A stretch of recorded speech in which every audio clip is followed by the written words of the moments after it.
Will Appleton with an episode of Chatter for November 20th, 2022. For today's episode, the team at Lawfare decided to cross-post this week's episode of Chatter, a podcast hosted by David Priess that features in-depth discussions with fascinating people at the creative edges of national security. Today's episode of Chatter is entitled Satellites, Space Debris, and Hollywood with Aaron Bateman. In the episode, Priess sat down with Bateman, a historian at George Washington University, to chat about early satellite technology and attempts at anti-satellite activity, the problem of space debris, on-screen portrayals of satellite warfare, and more. This is Chatter.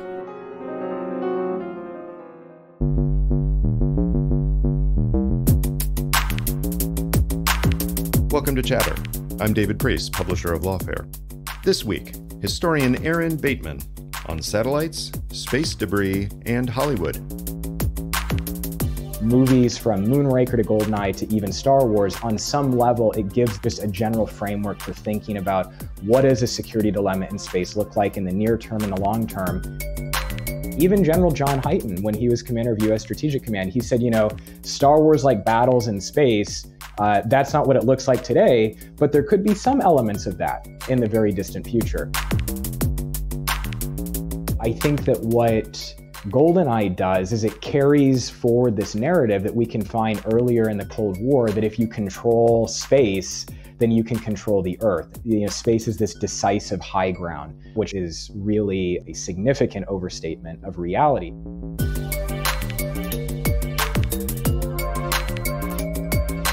Aaron, thanks for joining me on Chatter. Thanks for having me. I want to really jump into all the science fiction stuff that I know we're going to get to, but I'm holding myself back because we need to set some stages here. So I wanted you to come on because you have done a lot of no-kidding research into anti-satellite weapons and orbital debris and all the issues that come with some of the things that are happening in primarily low Earth orbit, I assume, but also in other orbits. So I think we need to set the stage for all of that by talking a little bit about the actual science, about the actual history, and then we'll start picking apart movies, especially in the James Bond franchise, that have tried to do this on screen. Let's start with you, though. How did you get into a career that involves you studying the politics and some of the science, but especially the politics and the security of space? How did that start? Yeah, well, I'll say it was somewhat of an accident, to be completely honest. So it all started when I was an Air Force intelligence officer. My first assignment was at the National Security Agency, and I was initially working counterterrorism and some other issues. But when I moved into some other mission areas, I became exposed to space and counter space issues in the intelligence community, looking at what other countries have been developing.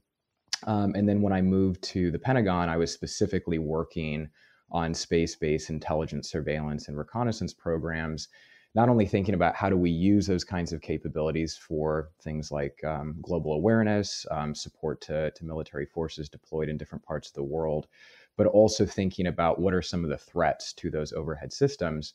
So when I decided to pursue my PhD in the history of science and technology at Johns Hopkins University, I really wanted to delve into, well, what's the longer history behind these security dilemmas that we see in space today? And not just look at it from a US or US and Soviet perspective, but also understanding how these kinds of space security issues have affected US relations with allies as well. Sure. So you were working on terrorism like so many people in that time frame. It seemed like a lot of people working on intelligence issues were. It's not natural in most agencies and departments for somebody who's working on terrorism or terrorism-related issues to be exposed to space operations and reconnaissance satellites. So without giving us any secrets, how did that exposure happen? How were you able to learn enough about that to know you were interested?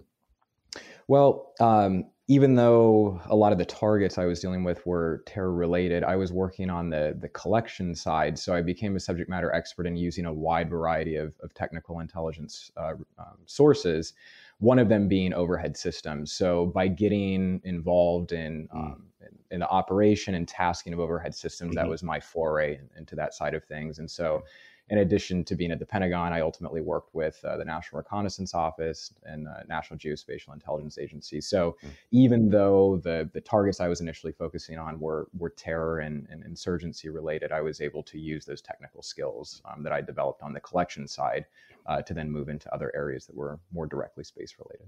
That's really interesting and hopefully informative for some of our listeners, that even analysts working on a very specific topic, you have to get familiar with some of the intelligence collection means in order to judge the quality and credibility of your sources. And right. I mean, I'm old enough to remember before NGA with NEMA, National Imagery and Mapping Agency, and then NGA, getting familiar with some of the what we would call technical collection systems and just being blown away, right? Like, right. Without a scientific background, I was just amazed at what we were able to do and how we were able to do it. And I didn't choose to get a PhD in it, but I've always been fascinated with the architecture of it all, and amazed by the hundreds or thousands of people that work on that architecture to make sure that we see what we need to see and pick up what we need to pick up. Were you inspired to go into that in any way because as a kid you were watching the science fiction movies and TV shows? Did any of them kind of resonate with you so that it was just kind of cool to be working on things related to space? Yeah, so I would say for me, it was, somewhat techno thriller sci-fi. I would say more than anything, it was Tom Clancy novels and movies, and reading some of his work in the 1980s, talking about things that would grow out of, strategic defense initiatives, space-based missile defense, anti-satellite weapons. I was just really taken by this whole idea of arms race or superpower competition moving into the space domain. And so it was very gratifying when I actually was able to move into that arena professionally. We were just chatting on Chatter with Ben Griffin, who's written the book on Reagan and the pop culture and influence there. And we talked a lot about Tom Clancy because he figured out a way to write chapter after chapter in his dissertation about Tom Clancy, which seems like a scam to me. But Hunt for Red October, as I recall, did not have a lot of satellite stuff in it. I think there was some, but it wasn't a heavy element. But in some of his later books, Clancy really seemed to get into that side of the picture, didn't he? Yes, indeed. And so not only capturing the fact that satellites were really important for gathering intelligence, but also highlighting the fact that the Soviets were working on capabilities specifically designed to undermine U.S. overhead reconnaissance systems. So I think that certainly, given the very limited information that was available in the 1980s when he was writing those books, he actually did a fairly effective job of capturing some of the accurate dimensions of that security dilemma at the end of the Cold War, which we've now seen a resurgence of. Yeah. Well, let's go back because, Clancy was building on several decades worth of real history as well as some fictional representations of what space and satellites were doing. But my amateur brain is telling me that, we had Sputnik and we had US satellites in the 50s, but it wasn't till maybe 1960 or 61 that the imagery satellite Corona, went up? Right. Describe that to me and how game-changing was that? Yeah, so before Corona, we had the U-2 aerial reconnaissance program. And so the U-2 aerial reconnaissance program was able to provide a significant amount of data on the Soviet Union, but still fairly limited because there was a lot of political sensitivity with overflights of the Soviet Union. After the May 1960 shoot down of Francis Gary Powers, the U.S. really lost the ability to gather significant data inside the Soviet Union on things like Soviet rocket and missile development. So Corona is launched in 1960, and the first mission of Corona was able to return more imagery of the Soviet Union than all prior U-2 flights combined. And then by 1961, we have the establishment of the National Reconnaissance Office, which at the time was a covert agency which oversaw the development and operation of both reconnaissance satellites, imagery, as well as signals intelligence. And then also until the early to mid 1970s, the NRO was still involved in some aerial overflights, both manned and unmanned. And am I right that, because I'm not that old, am I right that information about U.S. satellite program was very tightly controlled? I mean, was the NRO one of those organizations that no one outside the government knew existed? Right. So I think something that we take for granted today because we have satellite imagery of Ukraine on the news is that for much of the Cold War, this was not only a secret area, but one of the most secretive areas of American national security activity. The very existence of the NRO was not publicly confirmed until 1992.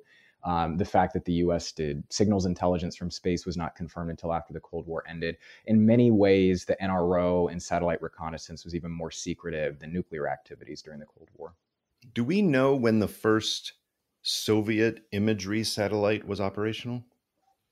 So it was in the early 1960s because the Soviets initially protested satellite overflight, or rather satellite reconnaissance overflight. Mm-hmm. But by about 1963, those Soviet protests had subsided largely due to the fact that they were also operating their own program. And so it wasn't as sophisticated as the American program, but nonetheless was still important to the Soviets. And this is the time frame when information was transmitted down from the satellites in old-fashioned ways, we should say, right? It was not Yeah.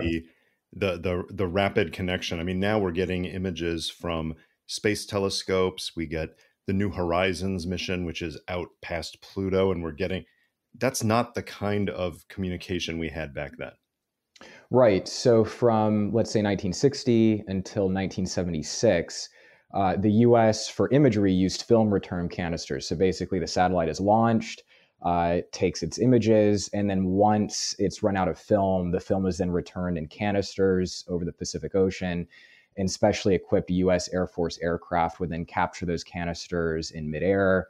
The film would then be brought back to the continental United States from Hawaii. It would be flown to Rochester, New York, where it was processed, and then it would be sent down to the National Photographic Interpretation Center in Washington, D.C., where imagery analysts would actually turn that into a finished intelligence product. So we're talking days, but in many cases, weeks or even months before you actually have a finished intelligence product. Yeah. And then in 1976, we would have the first near real-time satellite that could downlink imagery very shortly after collection. It's amazing to think that for, almost 20 years, there are so many things that can go wrong with the technology anyway, but that whole chain of just getting the information to the analysts involves the film working, but it involves the canister working. It involves reentry going as planned.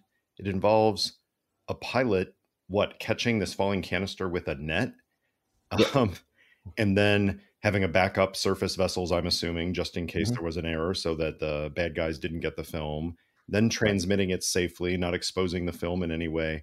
A lot of things have to go right at that time frame to even get it to the analysts, much less then to interpret the images you're seeing. Right. Yes. Yeah. There were a lot of different places along the way, from launch to operation to film return to film processing, where a lot of things could have gone wrong.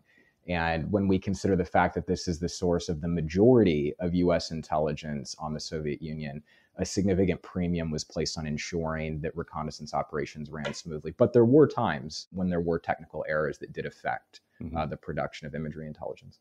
Now, early on, there weren't that many satellites in orbit. I should say artificial satellites in orbit, because there's one big one up there, right? But to the best of my knowledge, there wasn't any attempt, like as soon as the Soviets launched theirs, that the American military planners said, all right, we got to take it out, right? There wasn't let's ram it with our satellite, or let's use some other kinetic means to take it out. Is that right, that in the 1960s, at least, that there wasn't or I should say the early 1960s, that there wasn't the immediate response of we have to have a monopoly on orbital vehicles? I think a program quickly developed that we can talk about, but at the beginning, was there any initiative from the president or military planners to say, we were first up with imagery satellites and we're going to prevent the Soviets from keeping one up? Yeah, so in the late 1950s and through the 1960s, there was a bit of tension, especially in the early 1960s, between primarily senior Air Force leaders and elected officials. So President Eisenhower really emphasized this idea that the United States needed to establish an international political framework that was going to be conducive to conducting reconnaissance operations from space without interference.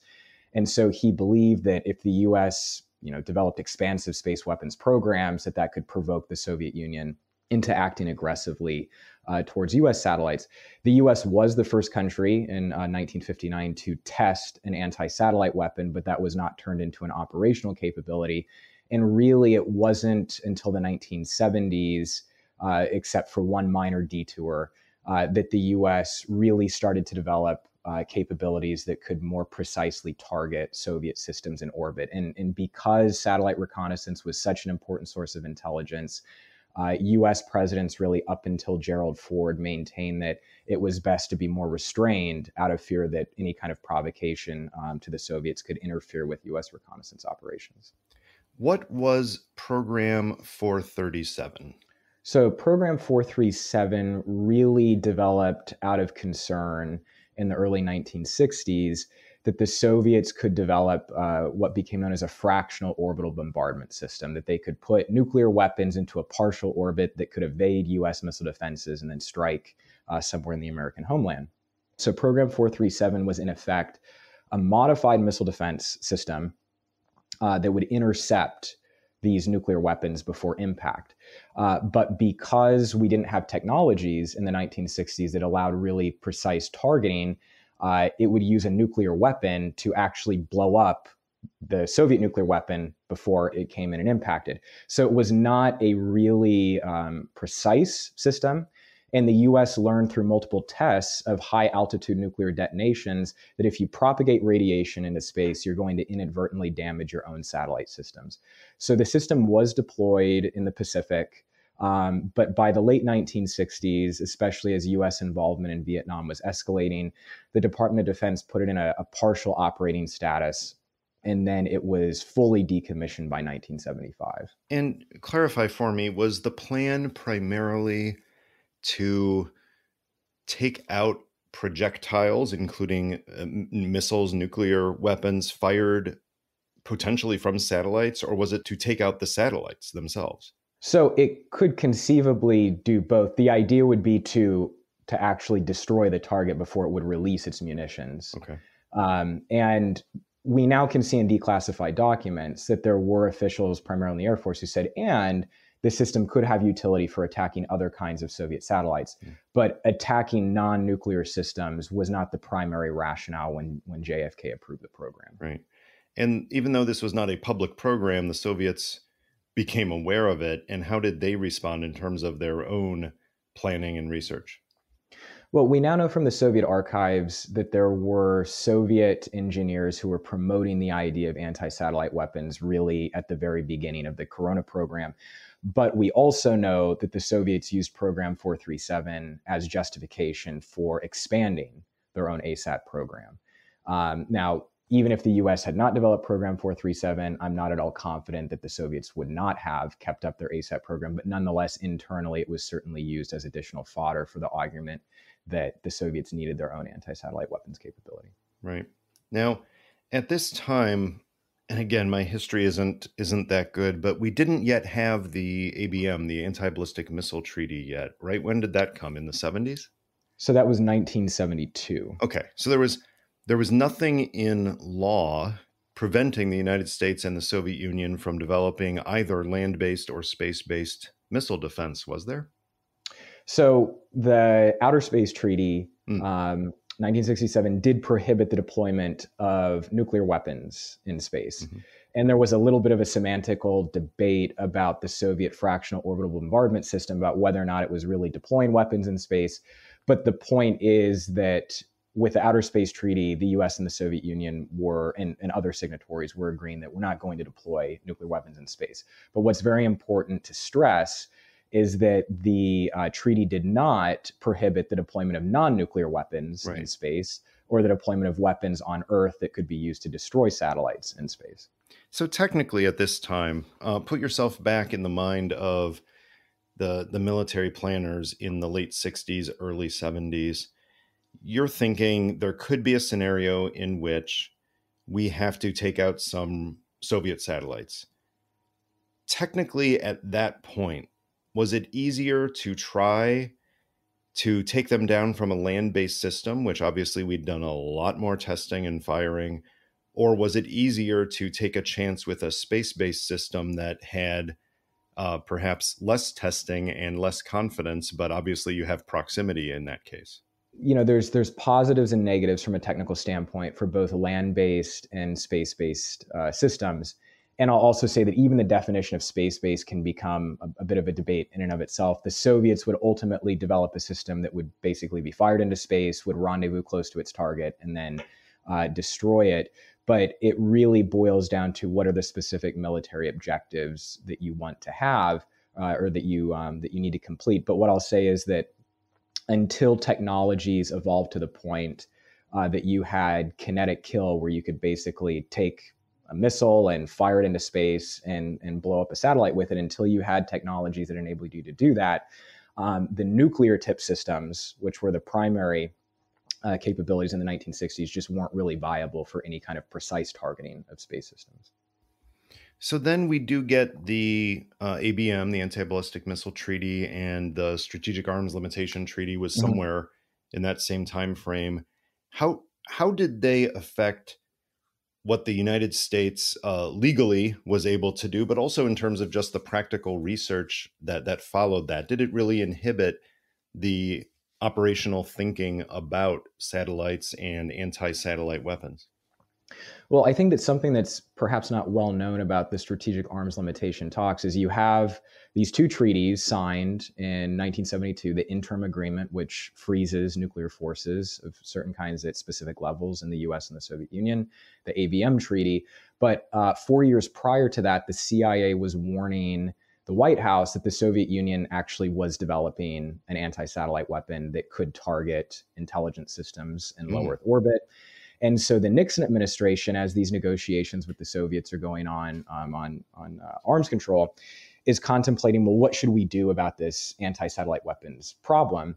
And so because the US and the Soviet Union agreed to use what was referred to as national technical means of verification to verify the SALT agreements, and national technical means would include satellites, the Nixon administration basically said, well, we probably don't want to develop an anti-satellite weapon. The Soviets have stopped testing there, so this issue will hopefully just in effect go away. And the US government internally decided not to develop an anti-satellite weapons system at that time, or rather the Nixon administration said, we're not going to do this. So if you step back and if you look at newspaper reports at the time, even though the NRO is not acknowledged, journalists were saying it's satellites in space that are keeping watch over the superpowers and are really the foundation for policing these agreements.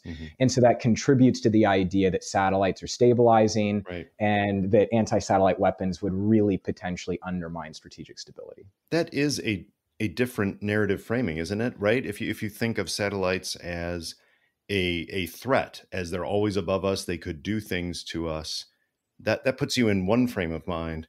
But the other frame of mind is, no, they're keeping an eye on the other side so that strategic surprise is minimized. They are a good thing. These are the guardians, if you will. This is a positive development. Right. And I would say that in the early 1970s, I am a little bit worried about using the word consensus, but certainly in the White House, State Department, and certainly even in the Office of the Secretary of Defense, definitely at the NRO, a lot of people had the idea that, it's best just to be restrained in the United States and to not take action that's going to provoke the Soviet Union, because now we do have a situation which we in effect recognize the legitimacy of satellite reconnaissance. We in the United States, the Soviets as well, we depend on these satellites. So it's best if we have this situation of what was referred to at the time of assured surveillance, that we have the ability to maintain watch and that we don't want to develop capabilities to interfere. But that situation would radically change by the end of the 1970s. Yeah, where we last left our heroes, yes.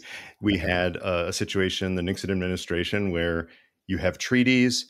You feel like the Soviets aren't testing. We're not going to do anything right now. So, you could imagine decades of peace and bliss. But that's not what happened, is it? How many years was it before somebody decided they had to test again? So yeah, if we look at these treaties that are signed in 1972, by the end of 1975, Gerald Ford, of course, is now president. The arms control negotiations have basically hit a snag. They're not really moving forward. So the Soviets resume anti-satellite weapons testing by December of 1975, and they actually enter into a more intensive phase of testing. So Gerald Ford would stand up a committee to look at this issue under a guy named Solomon Buxbaum, who had been a presidential science advisor. And George H.W. Bush, when he's director of Central Intelligence, he really underscores that the Soviet anti-satellite weapons issue is a really pressing national security concern, and that the Ford administration really needed to determine what is going to be the way forward on this issue, but it can't be ignored at this point. It's not going to go away. And this is politically at the same time in late 75, but especially in 1976, Ronald Reagan is mounting a primary challenge against Gerald Ford. And one of the things he's railing against is these treaties with the Soviets and the whole idea of détente. And we should be doing more. And we know in his presidency, as I'm sure we'll get to, that he was a big fan of defense systems. We need not to be held hostage by the threat of nuclear annihilation. But even back then, even in the mid-70s, he was already thinking about things like missile defense. So this is in the context of Ford publicly looking like he was maintaining détente. But I think by the end of his administration, he was basically saying, we need to have an anti-satellite weapons program. Right. So basically what happens is you do have these public challenges from Reagan. There was something called the Team B competitive analytical projects. So these outside experts who come in and look at CIA analysis. One of the things they specifically highlighted is that the Soviet ASAT threat, out of many other threats that were examined, was underestimated. And so you have this panel within the Ford administration that's being run by Solomon Buxbaum. And as it's looking at the Soviet ASAT issue, what it determines is that the military and intelligence use of space is going to radically change in the coming years. And that because of changes in technology, both the Soviet Union and the United States are going to increasingly use satellites to directly support military forces. So if we remember that 1976 is when the first NRO satellite that can downlink images in real time is going to be launched, the Soviets already have radar satellites that can track naval vessels in real time and potentially provide targeting information to deployed naval forces. So because of these developments, the Buxbaum panel says that the US is going to need the ability to deny the Soviet Union access to space in wartime. And in his final 48 hours in office, Gerald Ford would sign a national security directive to create a new ASAT program. So that's a real shift in a short presidency. I mean, he wasn't in office that long, but there was enough of a change that he decided to do it. But of course, a new president is coming in. How did Jimmy Carter pick up on that and handle things in the satellite realm for the next 4 years? Yeah, so when Jimmy Carter comes into office, he very quickly puts this national security order in abeyance and says, well, let's hold off on anti-satellite weapons development because Carter wants to reinvigorate the strategic arms limitation talks. He wants a new treaty. And Carter knows that satellites are going to be the primary means of verifying that treaty. And so what Carter is worried about is there's now growing public reports about Soviet anti-satellite weapons development and potential U.S. anti-satellite weapons development. So there was headlines about killer satellites, there's going to be war in space, and that this is going to be really bad for strategic stability. So as a part of the SALT dialogue with the Soviets, Carter informs the Soviets that we need to have a limit on anti-satellite weapons as a part of this framework. And he specifically says that that's going to be important to get the treaty ratified by the Senate, because there's going to potentially be a perception that if we're dependent on satellites and we're developing weapons to destroy them, that this is going to be a real problem. And so he's really worried about what the perception of the general public is going to be, but specifically members of Congress who are going to have to make decisions about whether or not to ratify SALT. So it seems to me that we have a kind of a pattern here, and it's not exactly the same, but several presidents now you've described have come into office for different reasons, have basically, backed off a bit from aggressively pursuing something involving anti-satellite weapons or testing, but then ending up getting there, right? So certainly Ford ends up getting there by the end. What did Carter do that during his administration that shifted his tone from working on the negotiations to actually setting up what would become even more activity in the 80s?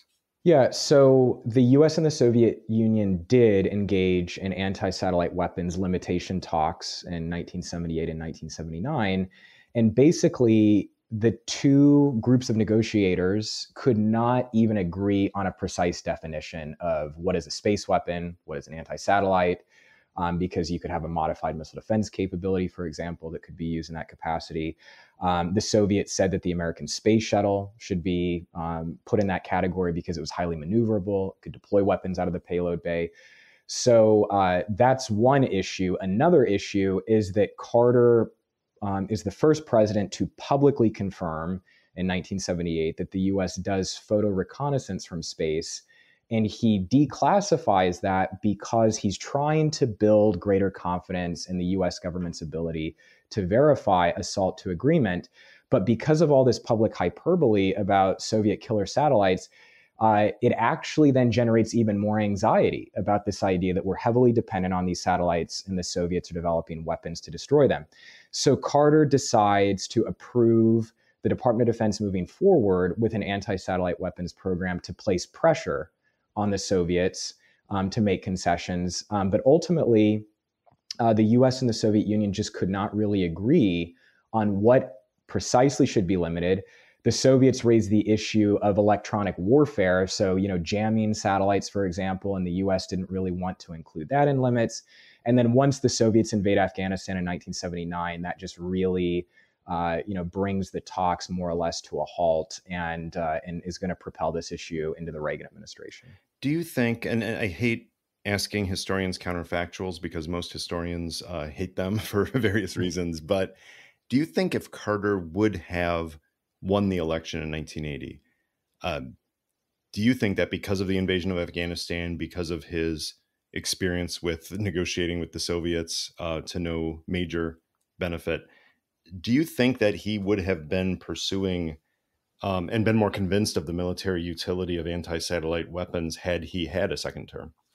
So there's really no strong evidence that he was convinced of the military utility. If you look at space policy directives that he signed, but even if the Soviets had not invaded Afghanistan, let's say, and if Carter had been reelected, I'm not at all convinced that there would have been an agreement because the Soviets really had no incentive at the time for limits. The Soviets recognized that the United States was far more dependent on satellites than they were.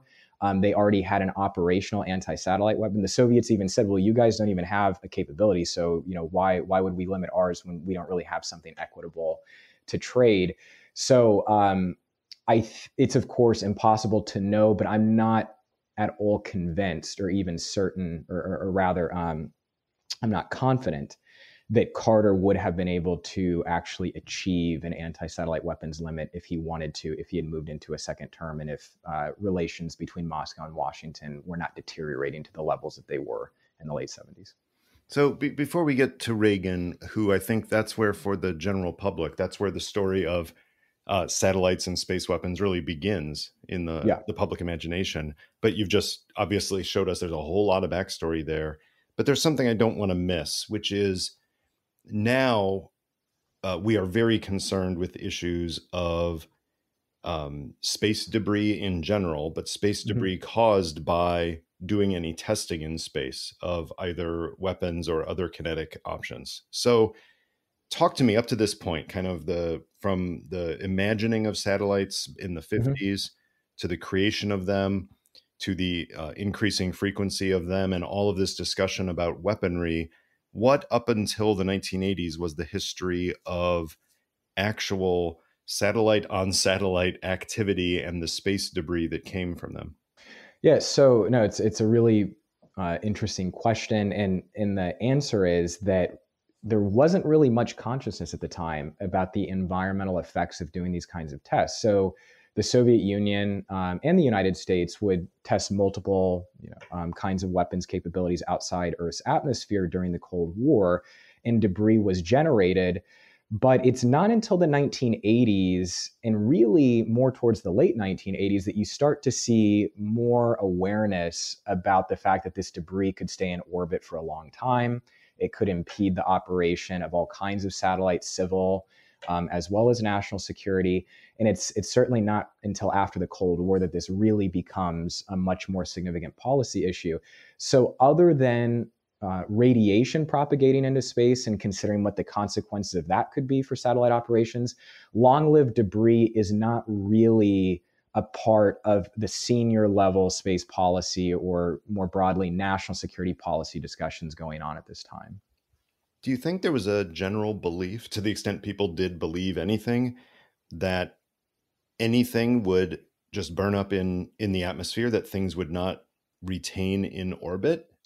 So there was certainly awareness that debris could stay in orbit. And in the 1980s, when the US would do the one and only debris producing test of an anti-satellite weapon that the Reagan administration moved forward with, there was actually recognition that, well, maybe we should actually do this at a slightly lower altitude so that the debris doesn't stay in orbit for a long time. So there is awareness of it, but I think that we have to remember that in the 1970s, certainly, and even in the 1980s, we don't have this explosion yet of the commercial space market. So right. Yes, there's a lot of satellites, but relative today, a lot fewer satellites. Magnitude, yeah. Right. And so there just really isn't a lot of thought about, well, hey, this could be really bad, if we have a lot of debris over a long period of time.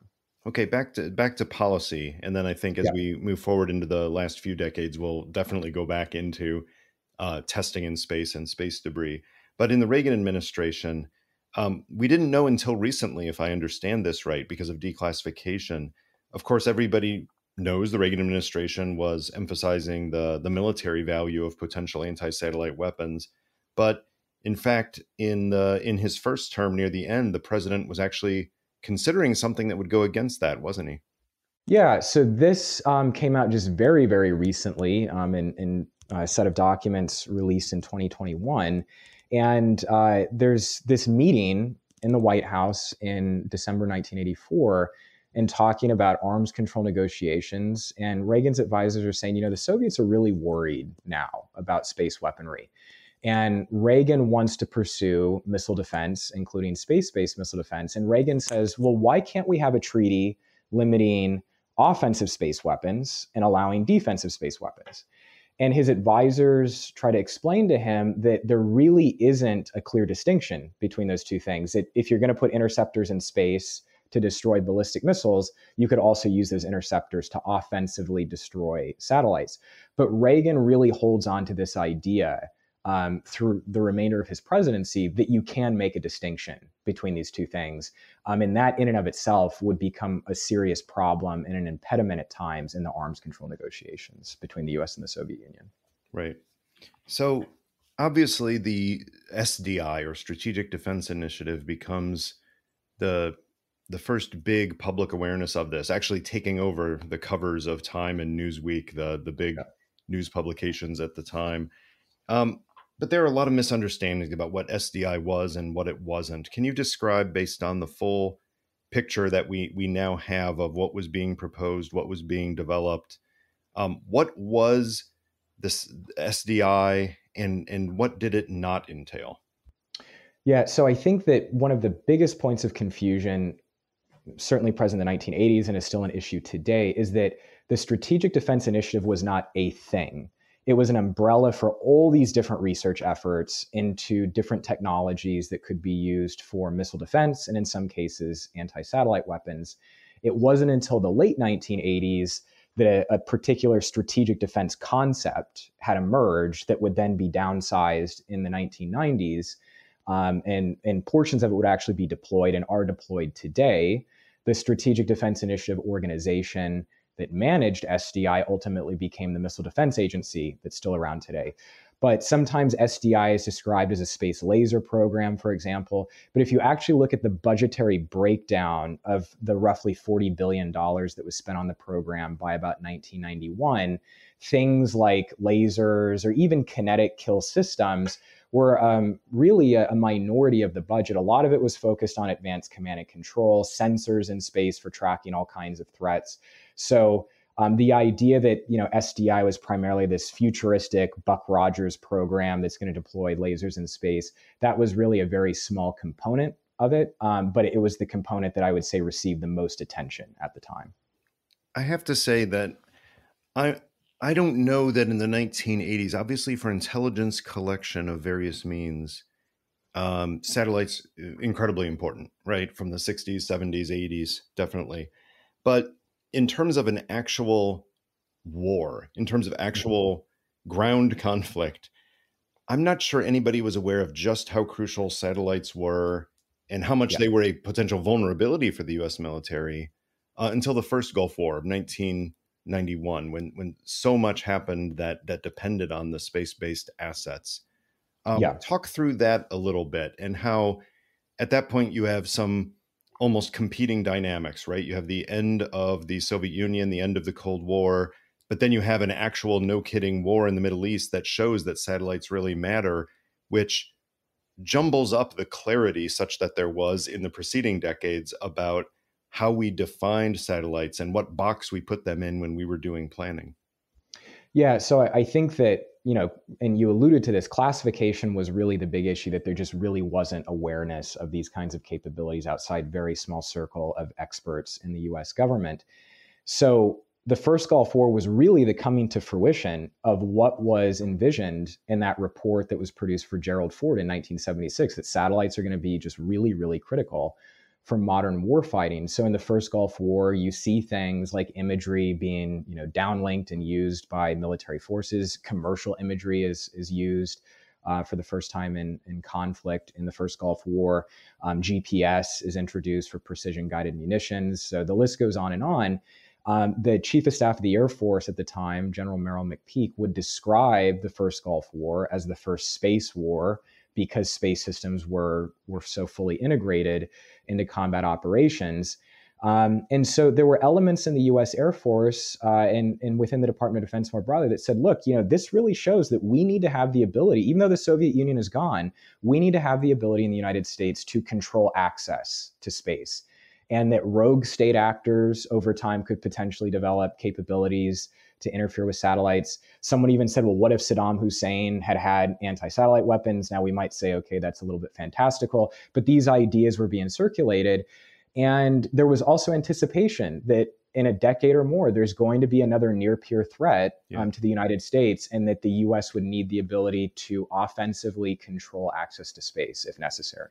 It is interesting to think how different any conflict since then could have been, whether it's the Gulf War, whether it's the NATO intervention in Bosnia and Serbia and Kosovo, whether if in fact those countries had even a rudimentary anti-satellite capability, not necessarily a game changer, but potentially one. Right. So as I recall, we talked about the ABM earlier. Didn't George W. Bush pull out of that treaty early in his administration? Yeah, so in 2002, the United States withdrew from the ABM treaty. And the Russians, Vladimir Putin in particular, they weren't happy about this, but at the time it wasn't really the public issue in US-Russian relations that it would soon become. And the Bush administration really tried to emphasize to the Russians, later to the Chinese, that this is aimed at so-called rogue states. So Iran, North Korea.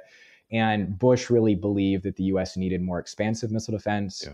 When he appointed Rumsfeld as the Secretary of Defense, it was well known that Rumsfeld was a promoter of space-based BMD as well as anti-satellite weapons. And so there was some anticipation before the US gets enmeshed in the global war on terror that these kinds of capabilities are going to be more prominent. Something that maybe few people remember is a concept called rods from God, that you could have these tungsten rods deployed from space.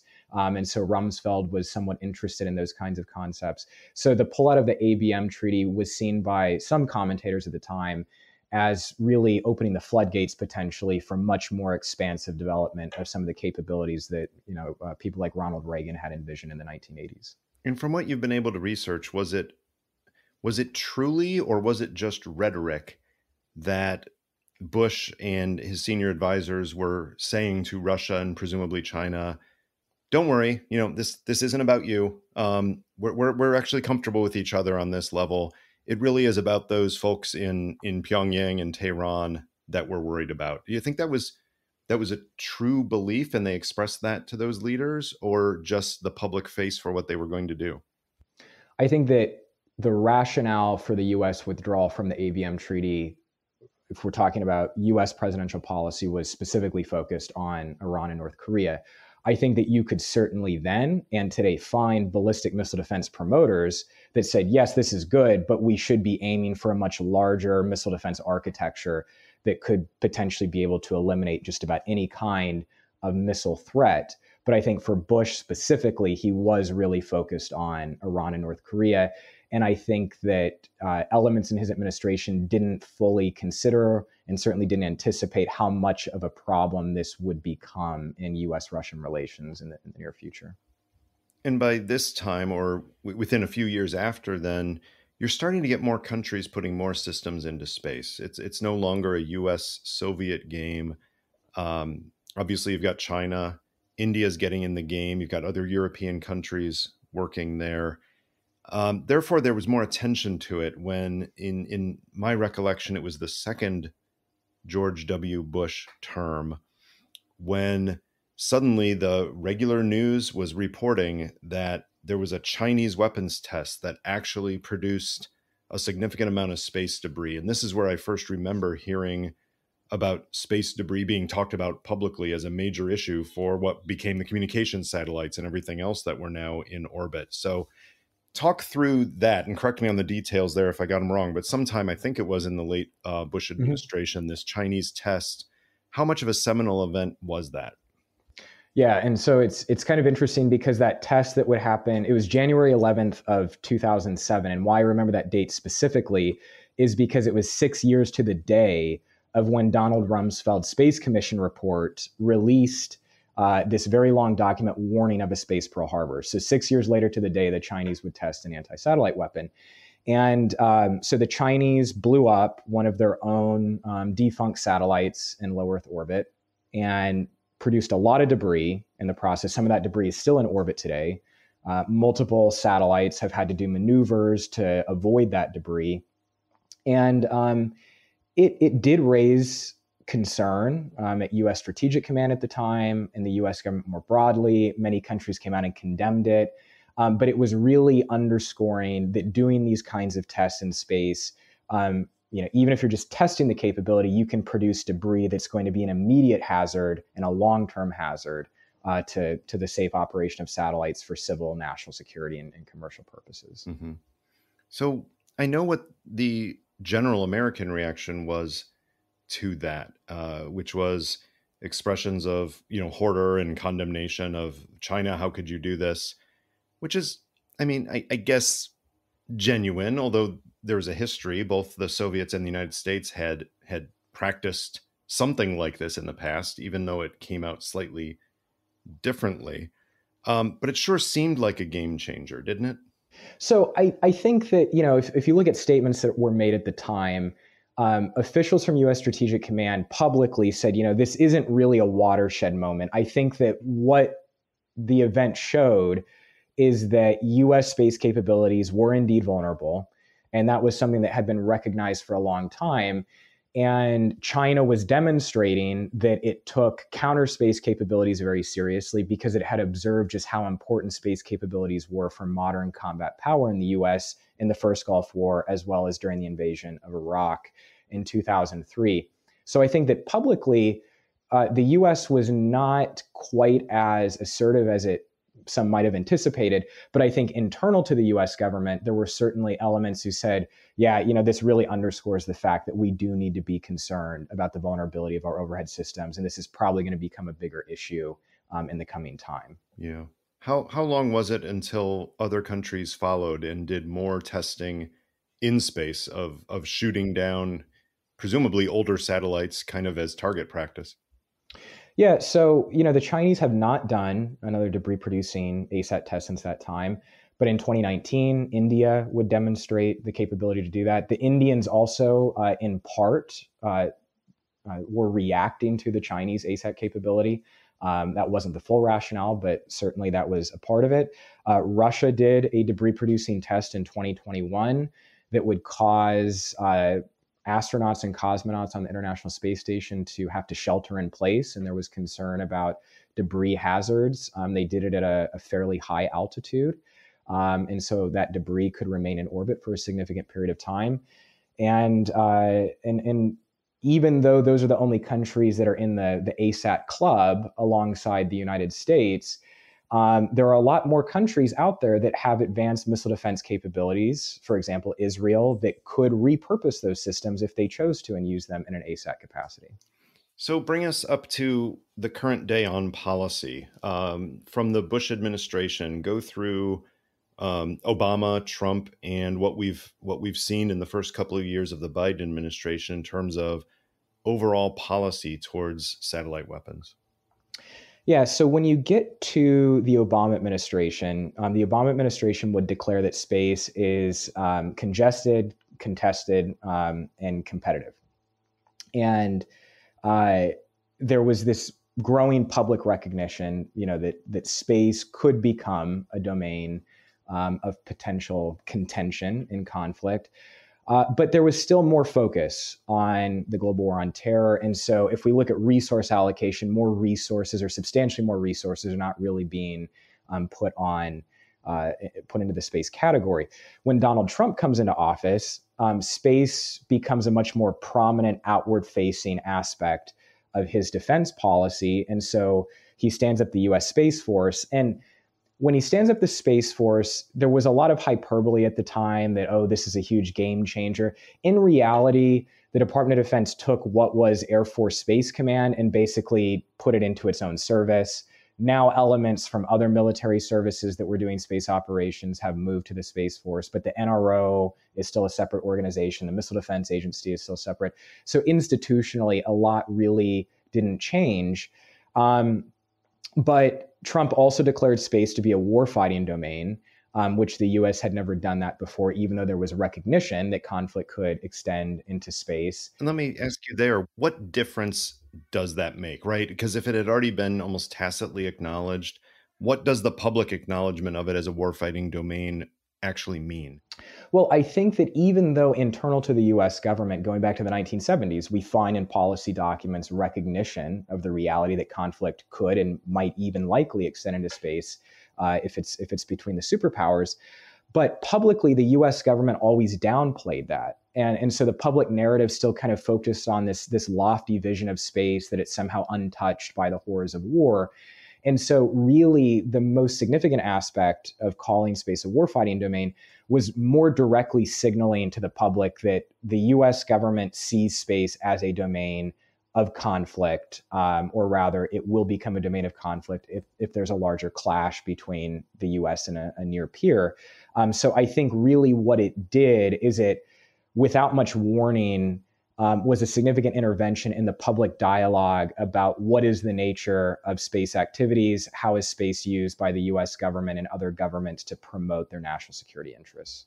What about the creation of the Space Force itself, right? We know the Space Force is not a team of military personnel that are deployed in space, sitting there with weapons ready to shoot. So what did the creation of the Space Force do that was not happening within primarily the Air Force before then? And what did it not do to change things?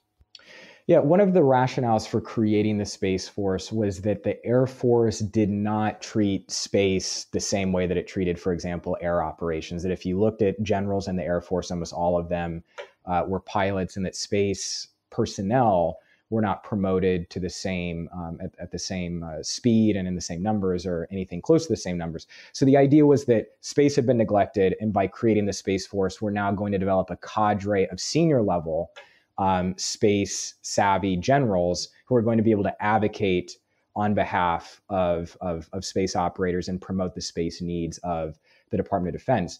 So, like I said, institutionally, if we look at capabilities that existed in 2017 versus today, not substantial difference. But if we look at advocacy for space, it's much more public and it's at a much higher level. That now you have, for example, the Director of National Intelligence regularly talking about the importance of space and how space could be contested. And so I think that Space Force has been a much more prominent symbol of the fact that we have this space security dilemma, even if in terms of capabilities, we don't actually have substantial changes today from the situation, let's say 5 or 10 years ago. Do I recall recently seeing some senior DoD officials in the Biden administration, calling for an end to anti-satellite weapons tests that would cause any debris at all?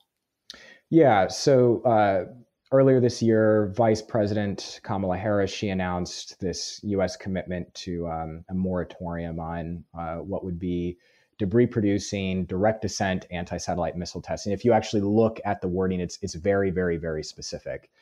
And what I would say about that is it's an attempt to promote this idea that doing debris-producing anti-satellite weapons tests puts debris in orbit that is a hazard to all space operators.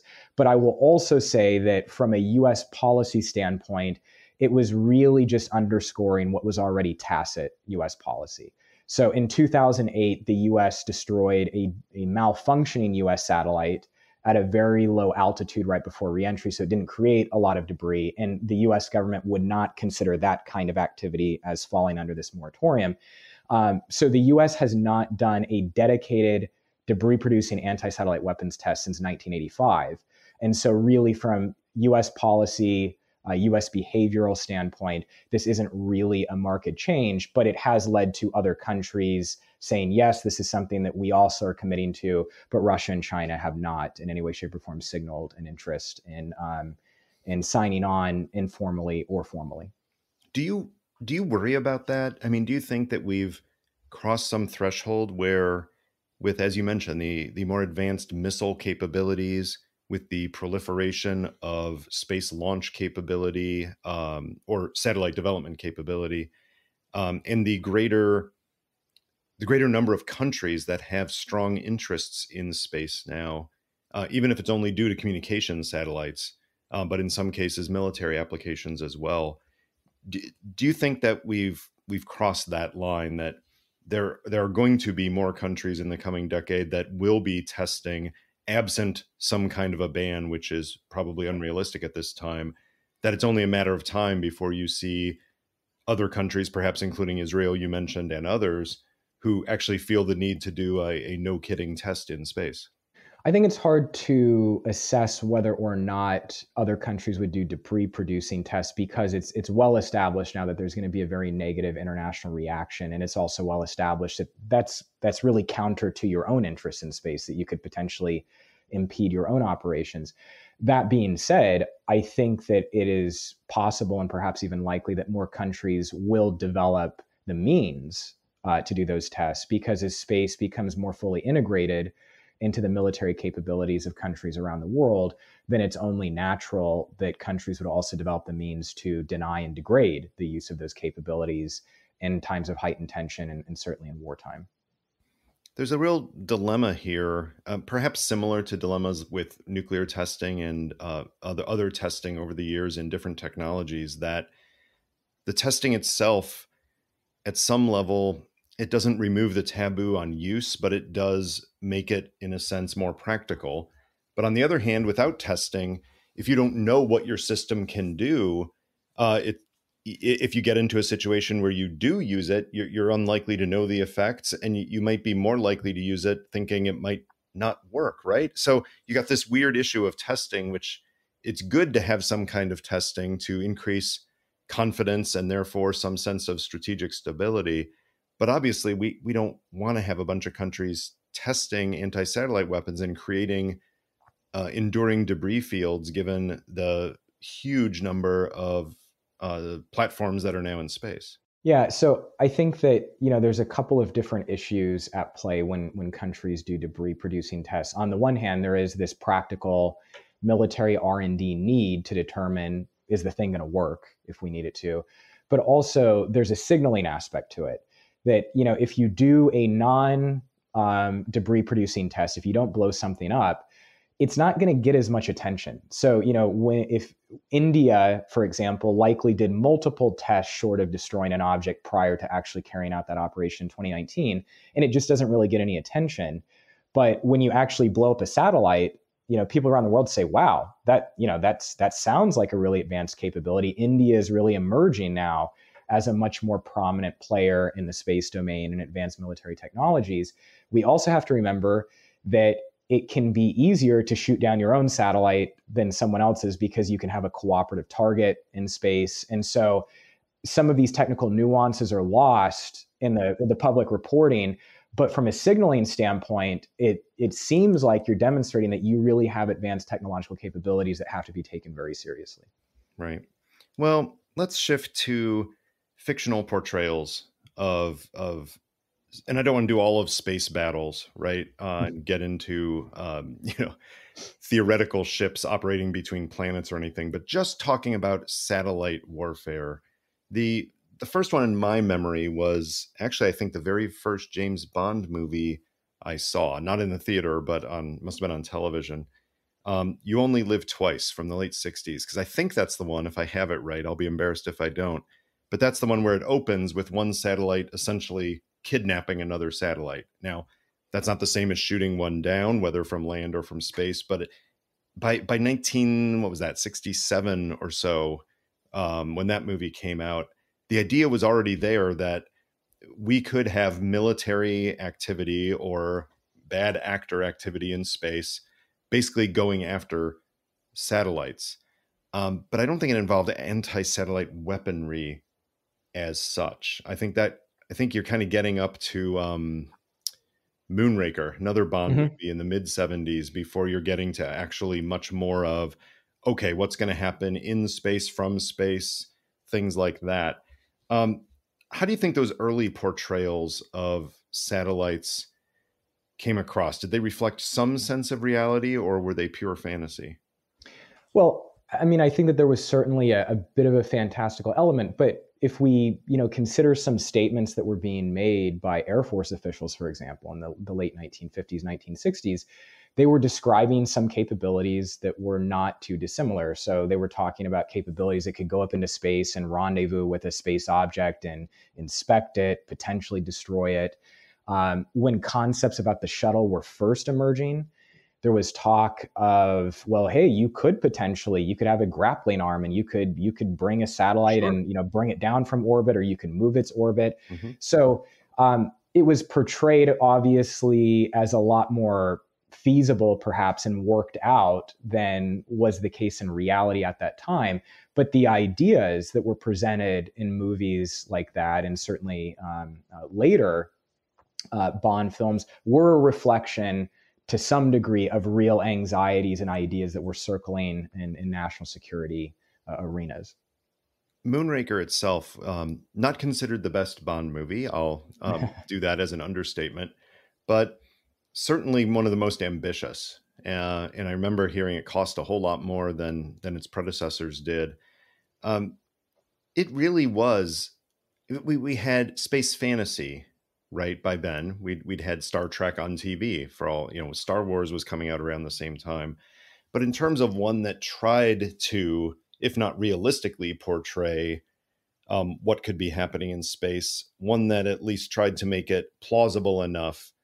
What do you think of it? I mean, certainly probably at the time it felt differently than it does some 40 plus years later. But what do you think about when you reflect back on Moonraker?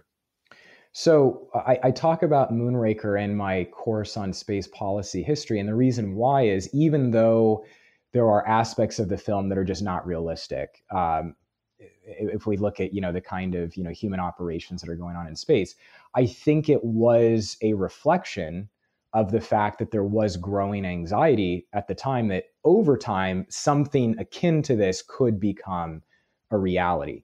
And I don't think it's at all a coincidence. I know it's not a coincidence that Moonraker appears around the same time that there are all of these public reports about Soviet killer satellites.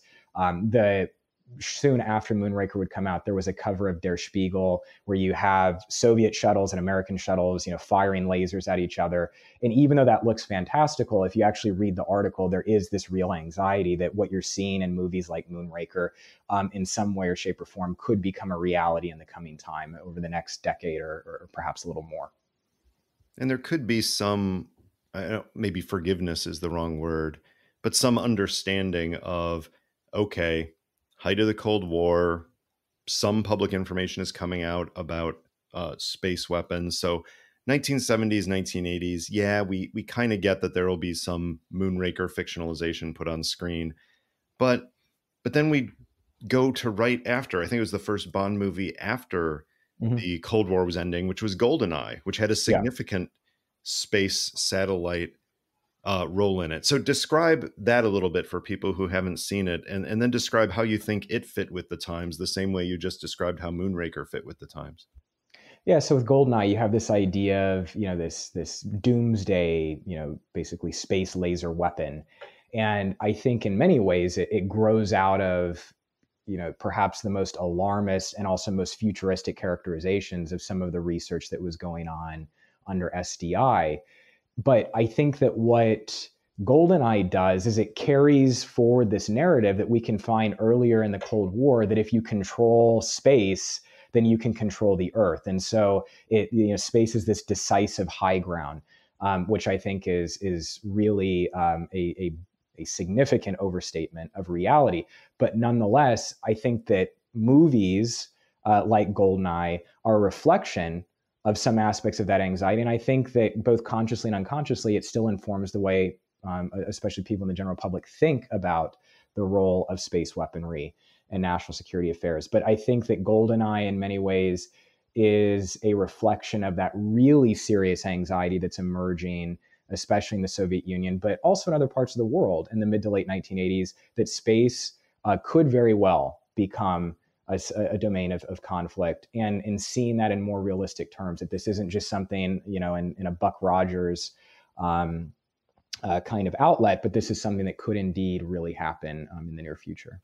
That's such an interesting point, Aaron, that yes, the fiction, of course, is a reflection of its times, but reality picks up on the fiction. And given the great popularity of the Bond franchise internationally, how many people who either were in government or would end up rising into positions of military and political leadership around the world in places like China and India and Israel, did that influence people where they said, wow, fun movie, great seeing, great seeing Bond do these things, but we have to prepare for this, right? This is the future, because it looks truthy, if not the truth. It looks like it has some truthiness to it. So did this kind of influence some countries to think, we need to be prepared for the kind of thing we're seeing in the movie?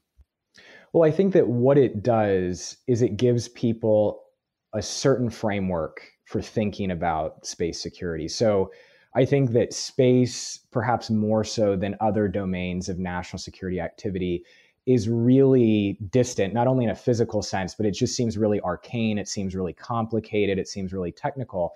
So that I think that for non-specialists, people who are not engineers, people who are not scientists, people who are not really thinking about things like national security activities in space, movies from Moonraker to GoldenEye to even Star Wars, on some level, it gives them just a general framework for thinking about what does a security dilemma in space look like, what might conflict in space look like in the near term and the long term. And even General John Hyten, when he was commander of U.S. Strategic Command, he said, Star Wars-like battles in space, that's not what it looks like today, but there could be some elements of that in the very distant future. And so you sometimes do see uniformed military leaders or national security officials leaning on some of these pop culture references to give people some way of, how do you conceptualize these kinds of very complicated activities? It's a bit surprising given the way that the Star Wars franchise has influenced so much thinking about space and space exploration, along with Star Trek, of course. How little role there is of satellites in a terrestrial context. obviously not Earth because it's not in that universe, but any terrestrial context, because, the technology as portrayed in the movies is you can get, if not anywhere in the galaxy, you can get pretty far, pretty fast. So you want to go see what's happening on planet X, you hop in your ship, you hyperspace, you're there, right? So the idea of having some kind of persistent surveillance or communications technology through satellites, and therefore the need to have anti-satellite weapons, doesn't come up nearly as much as you might think in the Star Wars franchise. Yeah, no, I do think that that's true. Star Wars comes out, short around the same time that there is this growing awareness about anti-satellite weapons development. But I think that Star Wars, the franchise, has really big significance from a political standpoint, is it really influences the way that many people think, but also talk about Reagan's SDI, which is, of course, where the Star Wars moniker comes from. Sure. And when you look at some of the debates, even in declassified National Security Council meeting minutes, you see people really struggling with, well, how do we actually conceptualize this stuff? And so again, consciously and unconsciously, you see people leaning on depictions of space conflict and outlets like Star Wars really shaping the way they think about these issues. The other thing that comes to mind during this conversation, which touches on space debris, is the movie Gravity, which was probably, God, we got to be getting close to 10 years ago now that came out. And in my recollection, again, probably erringly, I think it was the Russians who either shot one of their own satellites or did something else, and it produced a cascade of debris that led to the central plot in the movie. How realistic is a scenario like that, where a single test, whether it goes wrong or whether it goes according to plan, but that some of the debris from that could actually shatter and cause debris in another system, which then hits another system, and before you know it, you do have this cascading loop that creates a challenge that gets in the way of what you described earlier, which is, oh, there's some known debris out there, and if need be, any particular platform can shift its orbit slightly to avoid a significant piece of debris. But once you get past a certain point, you may not be able to maneuver around it if it's a cloud of a certain size or it creates other clouds. Talk through that when it comes to space debris. How worried should we be that some test can create a situation like we saw in that movie? Yeah, so there was concerns about this even going back to before the Cold War, and concerns not, again, at that senior policy level, but there was something called the Kessler Syndrome that's still discussed to this day, that basically you produce so much debris that low Earth orbit becomes inhospitable for satellite operations.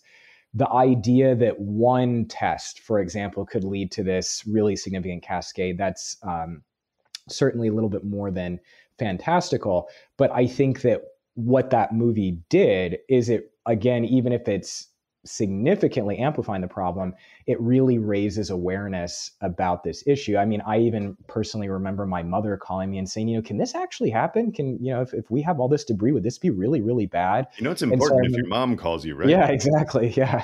So my mother almost never asked me those kinds of questions. So anyway, we had a discussion about, okay, what is debris? How in space, how could that affect civil, commercial, national security activities?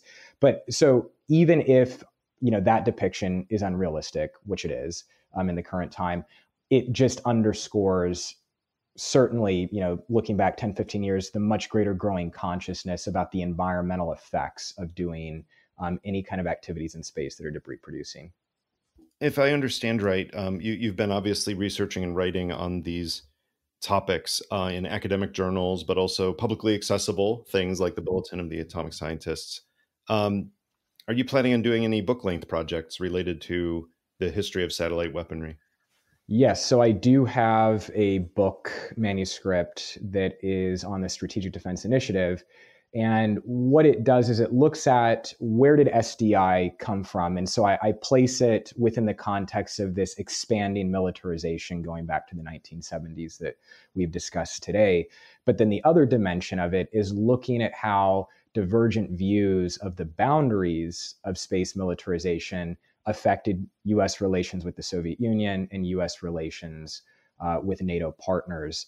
and understanding how some of those disagreements and controversies about the boundaries of space militarization have spilled over into the post-Cold War era, and we're still dealing with their effects to this day. Sure. Well, given the time frame of publishing, maybe we'll be lucky and late next year we get Hopefully. to see this coming out. We look forward to it.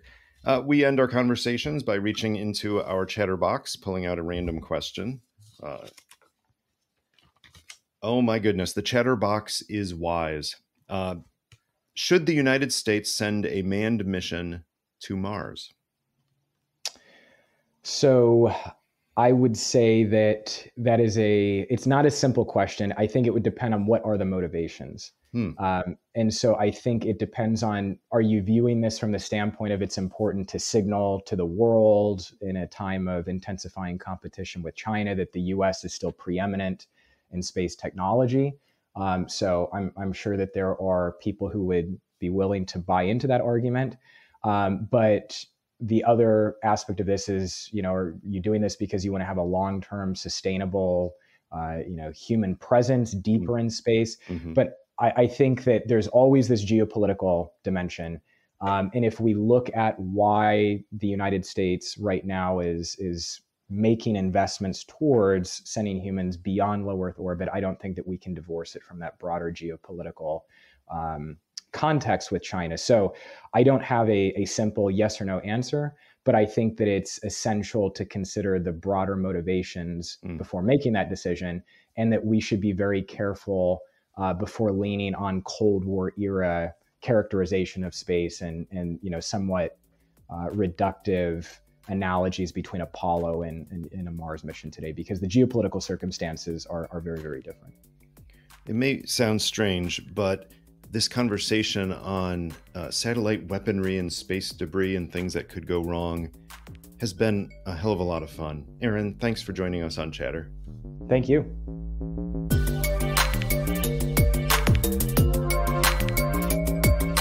That was Chatter, a production of Lawfare and Goat Rodeo.